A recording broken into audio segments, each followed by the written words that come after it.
Another day, another grind. What's going on, Guardians? My name is the Black Link, and this week, of course, we had the first official Iron Banner of the Season of Arrivals. And as you guys no doubt know, I was actually pretty excited for this one. This is the first Iron Banner in a long time that I've actually been looking forward to, and I have been playing a lot of it over the past day or so. And I gotta say, I'm having a lot of fun. I'm having a surprising amount of fun with Iron Banner. Although I guess it really isn't that surprising considering I've been having a lot of fun with Crucible in general since Season of Arrivals went live. Of course, back in the beginning of the season, we had a complete change to the matchmaking algorithm. Basically, Bungie stated that they removed skill-based matchmaking from everything except stuff like trials and comp and elimination and that kind of stuff. So if you're playing quick play, if you're playing the Crucible playlist of the week, which this week is Iron Banner, sometimes it's Control, I think last week it was Supremacy, no skill-based matchmaking exists. It is full connection-based matchmaking. You're just jumping in. It's going to try to put you with whomever has the best connection to you at that time. And it has been fun. If you guys have been watching the podcast or watching some of the live streams, you've probably seen some of my Crucible games. We're having a lot of fun playing Crucible right now. I've really been enjoying my time in there with the current kind of evolving meta we've got for weapons right now. Auto rifles are very strong. Some hand cannons are very strong. Pulse rifles are very strong. Seems like you can use really whatever you want as long as it's not a scout rifle. Lord knows, scout rifles still need a gigantic buff. But I've been having a lot of fun playing Crucible, and I've been having a lot of fun in particular playing Iron Banner over the last day. This time, Iron Banner wasn't too different than previous Iron Banners outside of the matchmaking. You have your normal quest to get done to get access to two revised weapons from the past, a new version of the Forward Path Legendary Iron Banner auto rifle, as well as the Fool's Remedy, which is like an energy fully auto sidearm. And these quests were actually super easy to get done. It was nowhere near as frustrating as some previous Iron Banner quests have been. You just need to get 25 auto rifle kills, 25 sidearm kills. Boom, you're done. You'll get some pinnacle or powerful drops of both of those weapons into your inventory with random rolls. So I was really thankful for that. I am a little bit bummed that the Iron Banner seasonal quest this time around was account-based rather than being character-based. These two new weapons have two new perks that you can get on either of them, Iron Gaze or Iron Grip, and they're actually pretty powerful. But you know, they can be kind of hard to get because they're random. These things have a pretty wide perk pool, and on completion of the quest, I got two decent rolls of both of these things. As a matter of fact, the Forward Path that I got has something like dynamic sway reduction plus multi-kill clip. It's great, but I did want to try out Iron Gaze on that gun. It gives you like plus 20 to your aim assist, and if you're using controller, that should make the gun darn near aim itself in the Crucible.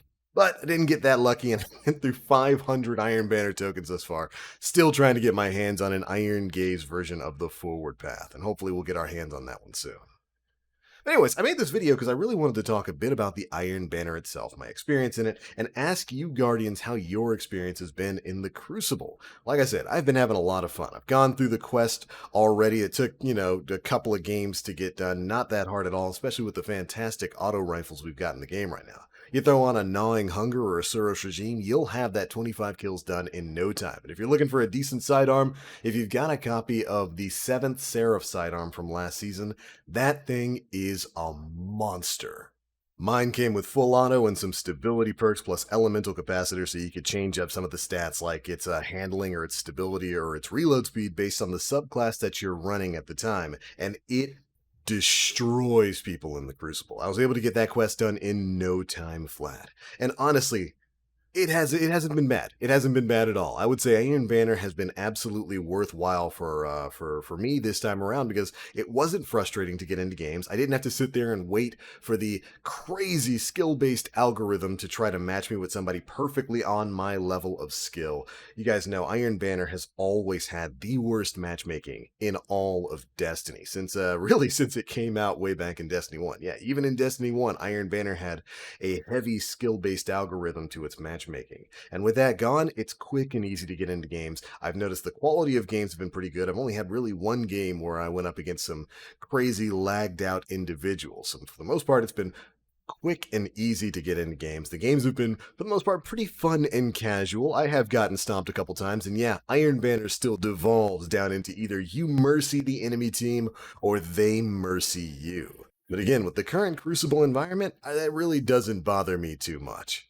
So to be perfectly honest, Iron Banner has curiously been a lot of fun. I think the only thing people are getting kind of tired of right now is the Wither Horde STD spam that's being dropped all over the place, with people trying to clear up the Catalyst quest for that. But honestly, I've enjoyed Iron Banner, and I'd love to hear what your thoughts are on the game mode down in the comment section below. How do you feel about the matchmaking changes? Really the biggest issue there I see is that, of course, there's no freelance playlist for Iron Banner, so if you're a solo player, you are going to get thrown up against the 6 stack every now and again, and maybe sometime in the future, Bungie can kind of create an offshoot of Iron Banner called Freelance, where you can go in if you're a solo player and not have to worry about getting thrown up against fire team after fire team. It'd be nice. But the other thing I really wanted to talk about in this video is, of course, the rewards that you can get for playing an Iron Banner this time around. Of course, they are reprised versions of previous Iron Banner weapons. Again, the Forward Path and the Fool's Remedy. Those are coming back. They've got access to a wider perk pool than they originally did, and of course, they've got those 2 new perks, Iron Gaze and Iron Grip. And then we've got a bunch of other returning Iron Banner weapons that don't have access to the Iron Gaze and Iron Grip stuff. I imagine as we continue on with Iron Banners over the course of the season, we're going to get more revised versions of previous weapons with access to those 2 perks. And that's neat and all, but is it really something new and worthwhile for the grind? I don't really think so, and I think that it kind of shines an odd light on the way sunsetting is going to work here in Destiny 2. And honestly, if this is the way sunsetting is going to work, I might actually be even less okay with the concept of sunsetting weapons than I was before. Let me explain what I mean. So with this returning Iron Banner loot pool, we got some new versions of guns that you might already have good copies of in your inventory. I'm saying stuff like the Orwing's Maul, stuff like the Swarm of the Raven. And we can even look at the greater category of weapons that we got with Season of Arrivals with stuff like the revised version of the Gnawing Hunger versus the Gnawing Hunger that you got from Reckoning in the Season of the Drifter a year or so ago. With a lot of these weapons, the only difference is that the current versions, the version of Orwing's Maul you're getting from the Iron Banner today, is capable of reaching a higher light than the one you've already got in your vault. And generally speaking, that's it. That's the only difference there. The one you've got in your vault is still going to be light level locked at whatever its current light is at, 1060, 1360, or whatever. But the Orwing's Maul that you're earning, which might not have access to any different perks from the one you've already got, is just arbitrarily going to be able to get to a higher light. So essentially, you're being forced to regrind for weapons you've already got for the exact same role you've already got, but just to get an opportunity to get it at a higher light cap, if that makes sense. And I don't necessarily see the value in it. I mean, the entire concept of sunsetting was to make it so that you can't use the same weapons you've had for years and years to come in in-game content that's going to require you to be at a higher power level introduced in some of those later years. This is, of course, to help Bungie not have to worry about rebalancing older weapons to keep them up to date with newer weapons, and to get them to encourage you, we'll say, to use some of the newer weapons that they're putting out. And I think, okay, that's fine. I understand that explanation, but if you're going to be sunsetting our items, then I think the best way to do it is to introduce new items with new abilities and new perk pools that are inaccessible to some of those older weapons that make it worthwhile for us to jump to the new stuff. I don't necessarily think that you should artificially limit the old stuff by putting a lock on its power cap and then reintroduce that exact same weapon in a future season with the exact same perk pool but with a higher power cap. And again, I think Orwing's Maul and stuff like Gnawing Hunger are a really good example of this. Do you realize that there's 2 versions of Orwing's Maul and Gnawing Hunger, right? There's the version that you could get back in the Season of the Drifter, which has access to a set list of perks and abilities, and then there's the one that was introduced this season that has access to the exact same perks and abilities as the one from previous seasons. The only difference is the one from this season is going to have a higher power cap. So if you've already grinded out a perfect Orwings Maul, you don't need to get it. You got the spike grenades on it. You got the grave robber on it. There's literally no difference stat-wise or perk pool-wise between that one you already grinded for and the one you can get from Iron Banner right now. Other than the fact the one you get from Iron Banner right now can get to 1360 power, which is going to be like Season 12 or whatever. And I don't think that's worthwhile. You're basically just saying, hey, if you really like that Orwings Maul, you want to keep using it in PvE, well, you got to throw away the perfect one you already grinded for. You got to, because we're sunsetting that one, right? We're getting rid of that one, and you got to grind for the exact same weapon you've already got with the exact same perk pool you already have access to or had access to in previous years. You just got to do all of that again. I don't find any real value in that. I don't think that's a worthwhile sunsetting of these weapons. When I think of sunsetting, I think, okay, you had the Orwings Maul from Season of the Drifter. It had access to these perks. You could get that spike grenades on it. You could get that grave robber on it or demolitionist or any of that stuff that you wanted. But this season, we're introducing Orwings Maul into the perk pool again, but it's going to have access to new perks that come out during Season 12. So if you want to get access to this grenade launcher with the new perks, you got to play for it again. That's okay to me. I'm perfectly fine with that sort of thing. But that's not really what's happening here. I mean, the only difference between the gnawing hunger of today and the gnawing hunger of last year is an icon in the upper left-hand corner. One's got the Season of the Drifter icon, the other has the Season of Arrivals icon. And if that's the template we're going to be taking when it comes to sunsetting legendary weapons in the future, yeah, that's not a good road to take at all, and I don't think it respects player time.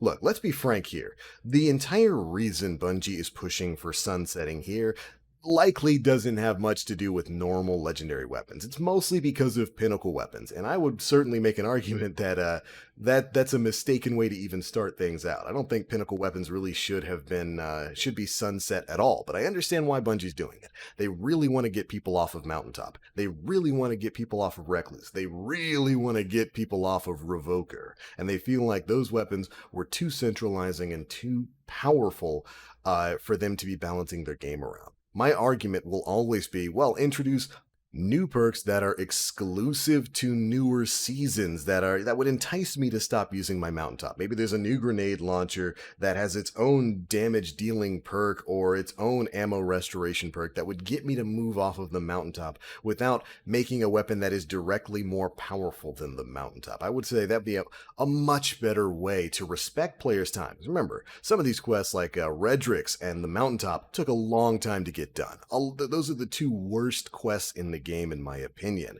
That's a lot of grinding to just invalidate for a lot of people. And again, I understand. Bungie really wanted to move away from these pinnacle weapons because they feel like, how are we ever going to entice people to play our new seasonal weapons if they're still rocking the Mountaintop? Again, I would go back to the argument, well, make those new weapons interesting. You don't need to necessarily make something as strong as Mountaintop. You don't need to necessarily make something as strong as Revoker. But you give those new weapons access to new exclusive perks that provide interesting gameplay mechanics that, maybe entice me to get off of my Revoker, entice me to get off of my Mountaintop. I think the current system, at least as we're seeing it with examples like Gnawing Hunger and the Orwings Maul, for sunsetting, I don't think that's the right system to follow. And it's an awful big sacrifice, destroying a lot of these normal legendary weapons just to get away from some of these pinnacles. And again, believe me, sunsetting, this act of sunsetting your favorite weapons is all about the pinnacles. And I think this arbitrary limiting and removal of a lot of these legendary weapons using a power level limit is really going to do more harm than good. And that's not even to mention sunsetting on armor. That just shouldn't be a thing. That shouldn't be a thing at all. The only way sunsetting armor would make any sort of sense is if we're going to be expanding upon the seasonal mod system so that every bit of armor can equip every seasonal mod. Beyond that getting rid of armor doesn't make any kind of sense, or rather limiting armor and what you can infuse it up to does not make a lick of sense. But that's a rant for another day. To be honest, I didn't even mean to get on the topic of sunsetting in this video. It just sort of jumped out of me after the Iron Banner conversation. But anyways, Guardians, those are my thoughts on the Iron Banner, at least thus far in Season of Arrivals. Those are my thoughts on weapon sunsetting and how it's looking. You know, if this is going to be the format that we're taking next season and beyond, where Bungie's just going to be reintroducing legendary weapons we've already earned that are not really going to be that different from the ones we've already got, then I definitely don't think this avenue of sunsetting is the way to go. But those are my thoughts. Be sure to leave me yours down in the comment section below. If you enjoyed the video, feel free to drop a like. Make sure you subscribe and hit that notification bell to stay up to date with all the latest stuff we're putting out. Let me just say this. I'm mostly happy with what Bungie's doing right now. I think Season of Arrivals has been a lot of fun thus far, and I'm really excited for Destiny 2 Beyond Light. But I think this is probably one of the bigger ticket issues that I have with the game right now. This notion of sunsetting and limiting the effectiveness of weapons you've already fought for and already earned, and then replacing them with stuff that either isn't as good or is the exact same thing with nothing new to show for it. I don't really think that's the great way to go. But hey, that's just me. But alright, I'm out for now. Thank you all so much for watching. And as always, I am the Black Link. You Guardians, stay frosty.